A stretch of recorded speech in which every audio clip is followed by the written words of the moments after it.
I guess all 4 points are good 4 points, but was that especially satisfying tonight? Oh, look, we started really well. We jumped out of the blocks, and then they struck back with a vengeance, really, didn't they? They were fantastic, particularly for a team that are young, and you know they've got some really good players out.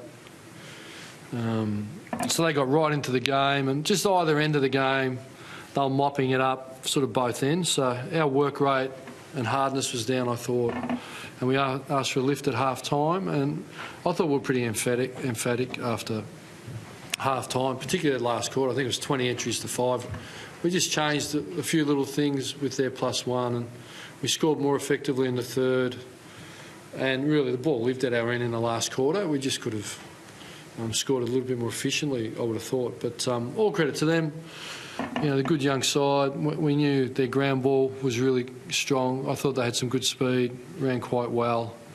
But from our end, it would have been easy to turn up our toes and say a bit hard tonight, but good teams dig in and find a way and respond. I thought our leaders stood up, and guys that had been down a little bit, you know, I thought Fife all night, Fife and Danger, great matchup, both played great. We both let it roll, backed our players in. And then guys that were down a little bit, you know, like Walters in the third and Pavlich, and then Mundy lifted in the last, and Hill. And so, yeah, everyone played a part at different times. And that's what you need. If a few guys that are down don't lift, you don't get across the line, because you can't just leave it to a couple. And I thought we were a bit top-heavy. I thought that was significant. We called that early. We sort of knew going in. And it was a flip of the coin, Taberner and Clark, but we just wanted to stick with the other ruckman, and that was the reason behind that. So, in hindsight, would you have brought in Mazunga and maybe left out Taberner? Look, hindsight's really easy. Taberner and Clark have been fantastic. The structure's been working, and it was just a difficult night, you know. Surface is hard, it's wet, it's fine, but it's just a little bit difficult. That's okay. Ross, your lads were remarkably good with their hands in the first 10 minutes. Yeah. Then the rain came. Did they overuse it? Well, or just struggle to just switch up to something different, like more kicking? Yeah, I thought Adelaide's pressure was really good, but too much handball in those conditions invites us in. We were pretty slick early, but if you keep going that way, when the rain comes, the pressure comes, but all credit to them, you know. So to the Crows, they were pretty good. Looks like your ruckman's gone into the record books with 69 hit-outs. Is that what he's had? Yeah. How much do you think that number or... Well, it's significant because at the end of the day, they're number one scoring and defence in the centre square bounce. We've kicked 2 goals to their 0 or 1 point. They kick 4 when they win and 1 when they lose. So that was a focus for us coming in. So I thought at the end of the day, that's significant in the result. It's probably the result. What we win by, I couldn't tell you. Is that the result? Probably, you know. Can you just expand a little bit more on Fife and Dangerfield and your thinking on it throughout the night? Oh, well, we acknowledged Dangerfield was getting a fair bit, and we thought we'd just let it sit. You know, we didn't want to go negative. We wanted to attack through the midfield, so we just stuck it out. We're happy with the outcome.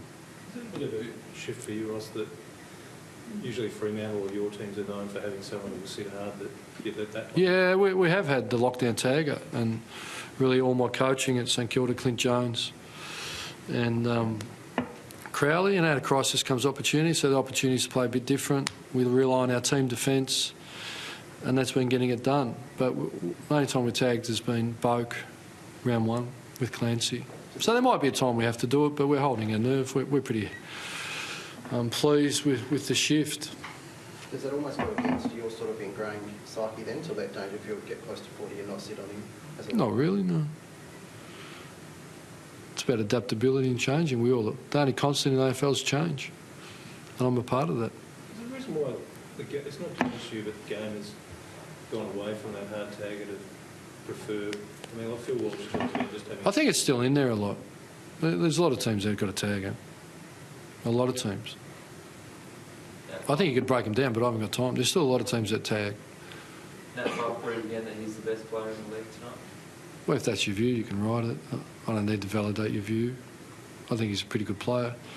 But I think when you're trying to spit the highest level echelon of AFL talent, you've got to be really careful, I reckon. there's some great players out there. Buddy's handy, Selwood's handy, Dangerfield's handy. There's some really special players, and Ablett's a pretty good player. I think just Pendlebury's pretty special. I think we just bandy about the number one player way too easily, in my view. But I think you're entitled to do it. I get it. And he's a great player, and we love him, and he's a great leader, and he's growing. So, but I think you're splitting hairs. Once you get to that level, you take all of them. I guess he did show tonight whether he can do it in all conditions.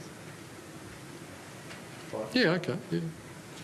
You mentioned earlier that the players needed to lift after half-time. Do you think that the side's maturing a lot more and that they're sort of doing that themselves rather than being told? Or they come of age a lot more in that way? Yeah, not something I've thought about too much. Look, we've got some really strong leaders, but look, I thought Tommy Sheridan stood up.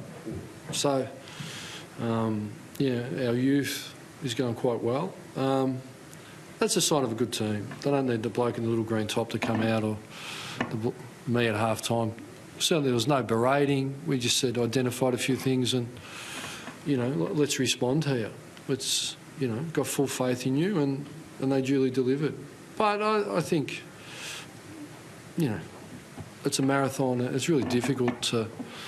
you're going to go on the road we're on. You're going to have some challenges. I think the competition throws that up. So, and one was tonight, and difficult conditions. But it's great to stand up and learn a bit about yourselves. On that, Ross, with all these 9 wins banked, what advantages can you find in that marathon and all those challenges that aren't available unless you have a 9-6 record? Well, all I know is when you're available and you're in form, you need to win. As silly as that sounds, because you can be in really good form of playing, you can have a 10-minute lapse and lose a game that you should win. So, because the headwinds are going to come, injury, suspension, form. So, you've got to take your opportunities when you get them, and fortunately we're doing that because there'll be some times where things don't quite go our way, and you've got that little bit of buffer.